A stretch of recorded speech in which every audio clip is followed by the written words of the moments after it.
Muito bem, temos este tema, reforma religiosa. Quando fala-se de reforma religiosa, o que pretende-se dizer em termos de definição? Muito bem. Quando falamos de reforma religiosa, a princípio nos remete a mudanças. Reforma exatamente sugere mudanças.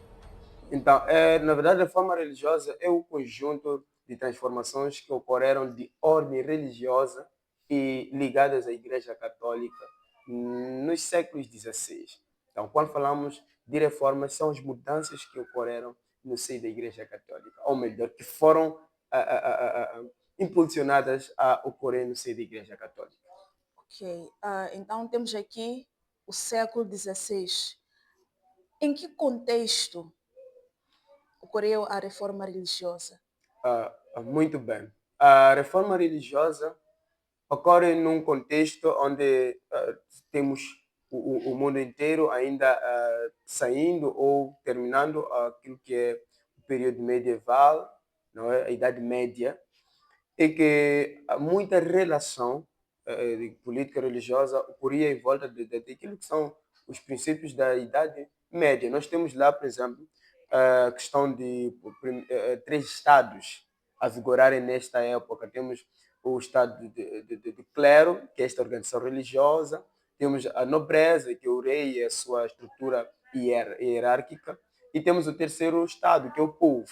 Então, basicamente, até os finais da Idade Média, o primeiro e o segundo estado, né, que é mais político e religioso, andavam juntos, não é? Mas começou a haver divergências, porque a dada altura,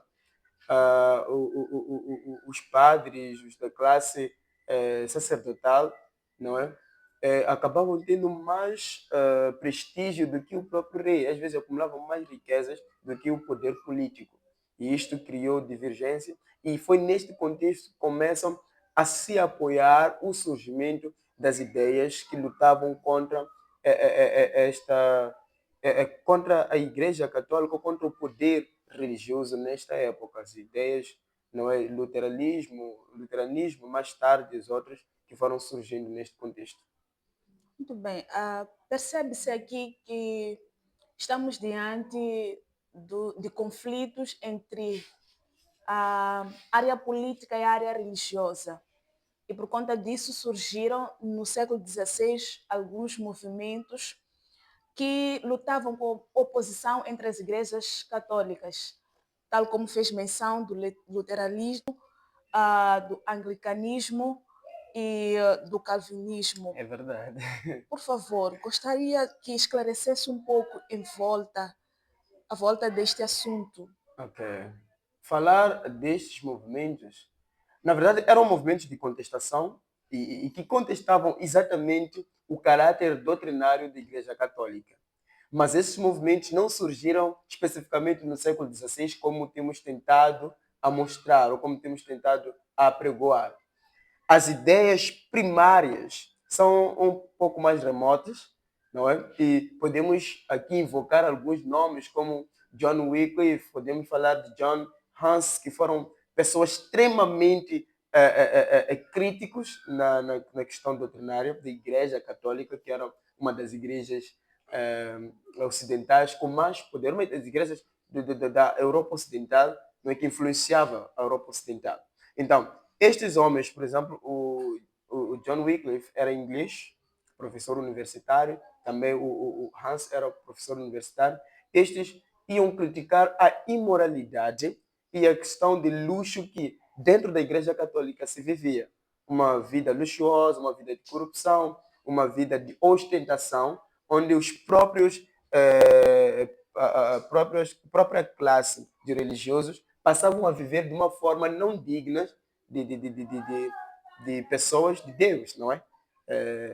E por causa disto acabaram caindo na crítica destes homens que não viam de bons olhos. Então, este movimento destes homens, ou estas ideias de contestação já tinham surgido no século XIV, por exemplo, onde, por exemplo, o John Wycliffe ele vai traduzir a Bíblia da língua latina para o inglês, não é? De forma que as pessoas pudessem ter acesso. E não só o Hans também, o de Chocos, ele ensinava nas línguas maternas, de forma que as pessoas pudessem estar mais envolvidas. Então, essas ideias têm suas raízes de lá e vão se desenvolver melhor, também por causa do contexto, nos finais da Idade Média e lá no século XVI, Idade Moderna. Ok.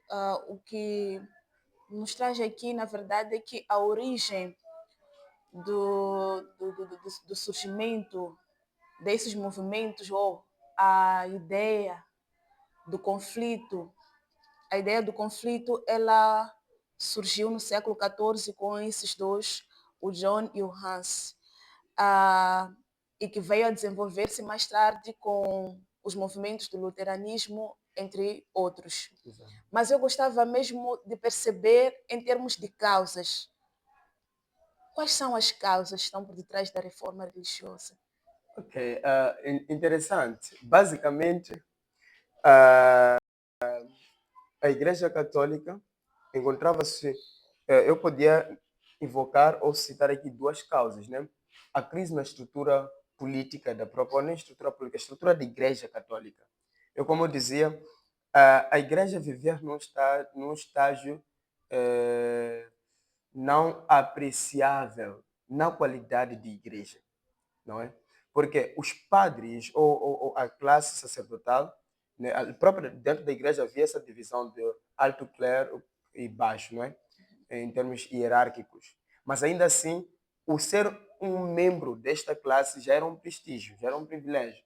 É por isso que dentro da igreja havia muita corrupção, havia a questão de nepotismo, a questão de corrupção, por exemplo, para tomar-se uma posição que a maior parte deles vinham da nobreza, que eram pessoas ricas, pessoas com um bom status quo na sociedade. Então, vinham exatamente a tomar posições ali. E muitas das vezes não vinham por merecimento ou por eleição propriamente dita, mas era por causa de dinheiro pago para que se pudesse fazer parte. E, além disso, os padres já iam lutando pelo controle das dioceses. Quanto mais controlar as paróquias, dioceses, era receitas, era um dinheiro, era influência. Então, já se vivia uma vida neste contexto, de querer controlar, de querer mostrar ser. Aliás, como eu dizia, os padres começam a viver como verdadeiros príncipes, não é? De uma forma luxuosa, o que não condiz com a expectativa daquilo que não é? Aquilo que se espera nos homens de Deus. Então, são exatamente é neste contexto que surgem pessoas que vão discordar com aquelas práticas. Por exemplo, se nós formos a ver uma outra situação, é que eles praticavam o mecenato, não é? Então, isto acabava fazendo com que as pessoas entendessem que era um local de prestígio e era um local de obtenção de valores monetários. Ok? E, além disso, a Europa vivia, a partir do século XVI, em crises tremendas, questões de guerras, calamidades naturais. Então, isto fazia com que as pessoas, de um lado, pensassem que tivessem a sofrer um castigo de Deus. Por outro lado, os homens da ordem religiosa viviam em ostentação, em luxos, não é? Viviam em exibição. E por causa disto, acabavam caindo no descrédito. E isto é questão de aparência, mas também tem questão doutrinária, não é? Problemas, por exemplo, com venda de indulgências, problemas com o ensinamento, adorações, imagens, os cultos aos santos, não é? Mortos, e não só, mas também temos a questão de relíquias vendidas, porque apregoava-se a venda de relíquias, algo que provavelmente tenha sido historicamente importante, algo, uma peça que Jesus tivera usado, uma peça que Maria tivera usado, uma peça que algum santo tivera usado, podia se vender a alguém, podia ser salvo. Então, estes ensinamentos tradicionais da Igreja Católica acabaram sendo exatamente a causa do surgimento de movimentos protestantes, que protestavam exatamente a questão doutrinária.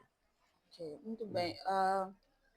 Pelo que deu para perceber é que tivemos causas a nível de conflitos em termos da religião e a política, onde os próprios padres, os bispos, viviam como príncipes levavam uma vida de ostentação, mas também nos vimos, pelo que comentou aqui, fez menção à indulgência, venda de indulgência. Poderia esclarecer o que vem a ser